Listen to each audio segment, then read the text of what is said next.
everyone, it's Leanne with Lovely Scrappin', and I'm back with another design team project for I Am Roses.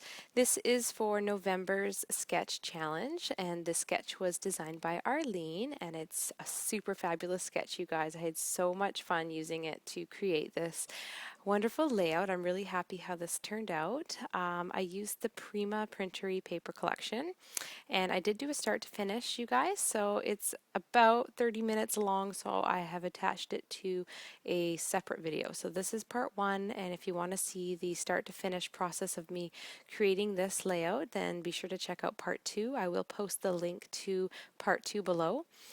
So I'm also going to post the I Am Roses website, you guys, so be sure to check them out to get the fabulous flowers that I've used in this project.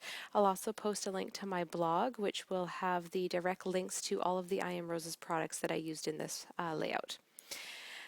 So, I'm not going to go into a lot of detail, of course, because you are going to get all of that in the start to finish video. But pretty much what I've done here is I've done a 12 by 12 canvas layout, and I really wanted to use these pictures that I had taken of my daughter when her and I went on just a nice walk just at the very beginning of fall, and she picked up this dandelion. She loves picking dandelions, and she's got a leaf in this hand and a dandelion in this hand, and she wanted to give me the flower, and so she was looking up at the camera and smiled, and it was just perfect. It was just, I can never get that girl to smile at the camera, and when I got that picture, I was so happy. And then this one here is her when we were walking along the path, and she's got the leaf in her hand still, and I asked her to smile, and she actually did. So, yay, I'm getting somewhere with her and the camera. It's so hard to get a picture of her, you guys. So anyways, I really wanted to scrap these pictures because they're so precious, and it was just a moment that I'll always remember. And part of the I Am Roses challenge for this layout is to incorporate the word thanks or thankful in your layout. And so what I did was I put thanks, and then here is for being you is what the title of the layout is. So anyways, you guys, I did it very grunge. I used again the Prima Printery paper lines, so I went with the grays and the blacks, creams, whites, and those pale blue tones. I really wanted to bring out a bit of the blue in there, so it's definitely not girly girl. It's more of like tomboyish, which is she's sort of borderline between girly girl and tomboyish, so I really wanted to play with this paper collection too, so I thought this would be really fun. So let me just take it off of this easel here, and I'll bring it up a bit closer. Okay, you guys, so I'll just bring it up nice and close so you guys can kind of get what I've done. So here, of course, is the canvas. I really grunged up the side.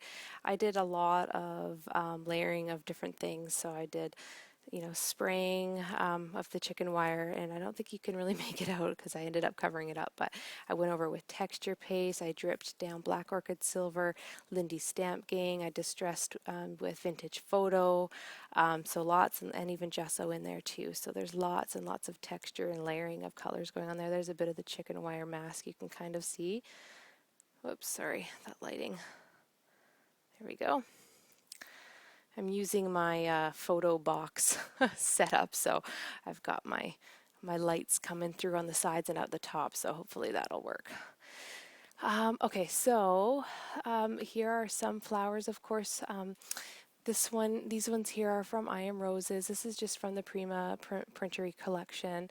I did want to use a few of those blue ones just because it went so well with the layout. And then there are 3 of the rosebuds here. Again, you guys, I'm going to post all of the links to these flowers on my blog. And this is the Martha Stewart punch. I just layered the small one and the big one together. And then a button here and a button there.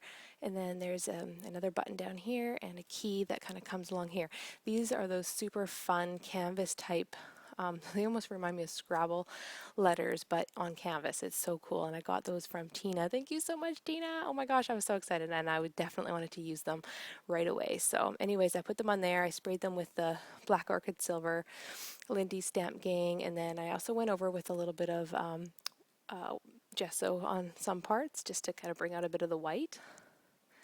And then I have used some of the wood Prima clock pieces here. I cut in half, and I used some there, and I used the other pieces over there, which I'll show you. I used the Crafters Workshop template or the stencil for the bricks here and here and down here as well. And then I also, dripped Lindy Stamp Gang Black Orchid Silver to kind of go in between, almost like the grout, to kind of bring out the bricks a little bit more. And you're going to see me do this, all of the stamping and the pattern and everything on this fairly plain paper. The paper line that I used for the 12 by 12 was from, what's it called? Union Square. And if you guys can kind of see, it's the sort of beige and white rose type of a background. It's very, very subtle. And what I wanted to do was recreate one of the pages of the Prima Printery. And because I didn't have the 12 by 12 printery, and it's nowhere to be found now, of course, because it's an older collection. So I recreated it by using, some of my stamp work, folding the pages, distressing it, crinkling it, using a lot of vintage photo. You'll see it in the start to finish that I've done. There's more stamping done there, stamping done here. So it looks quite similar to the actual 12 by 12 pattern paper. So I just sort of created my own pattern paper using a very neutral tone, and I even stamped some sort of rectangle pieces there, like partial stamping with some fun foam I actually used for that. And then here, it's very subtle, but you can see loved. It says it's stamped there.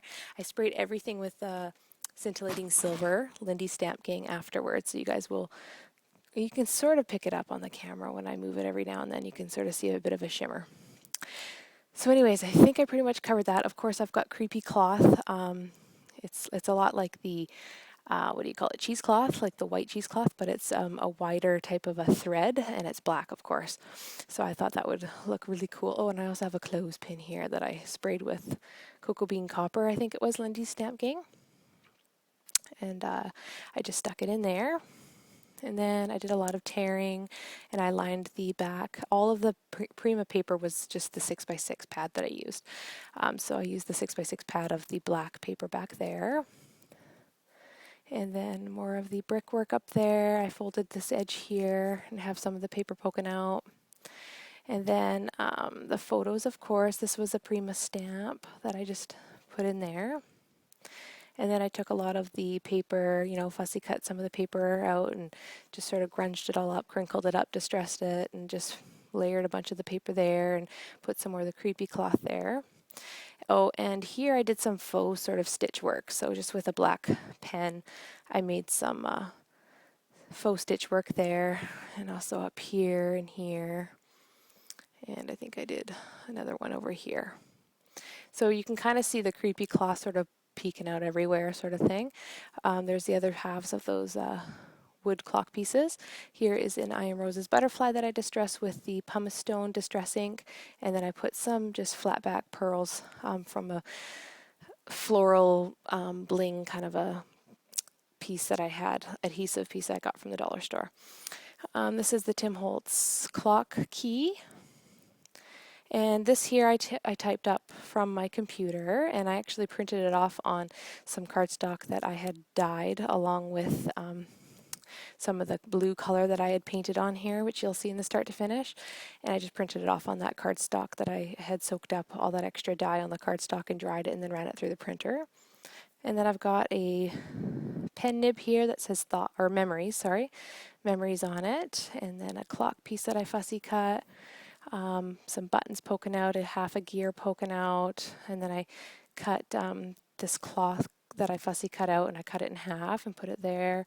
This is one of those muse tokens from Tim Holtz that says Journey. And then this is just a bead landing ruler metal piece that I got from Michael's. Sorry guys, trying to focus. There we go. More of the paper cutouts there. And then this is one of the clock spinners from bead landing, also from Michael's. And then just a button sticking out there.